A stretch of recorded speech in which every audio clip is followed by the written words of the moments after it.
Hello friends, आज आपल्याला sweet potato बनवायचा आहे। तर आपण याला खिसून सनी कट करून घेतलेले आहोत। चिरून याला पाण्यामध्येच ठेवा कारण हे काळे पडणार नाहीत। आता आपल्याला पॅन मध्ये थोडेसे तेल घालायचं आहे, 2 स्पून। आता आपण याच्यामध्ये रताळू घालून घेऊया।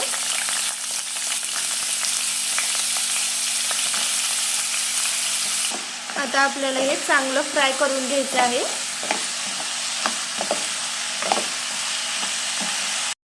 बघा, आता आपल्याला रताळूचा कलर बदललेला आहे। आता आपल्याला याच्यामध्ये आपल्या चवीनुसार साखर घालून घ्यायचं आहे आणि याला आणखीन फ्राय करून घ्यायचं आहे।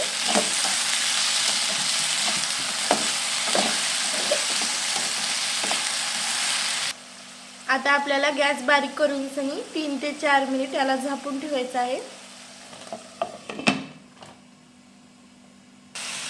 बघा, आपले रताळू किती छान फ्राय झालेले आहेत।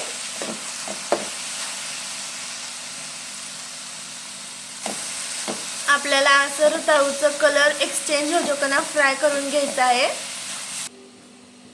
बघा, आपले रताळू किती छान असे झाले आहेत, चवीलाही खूप छान लागत आहे।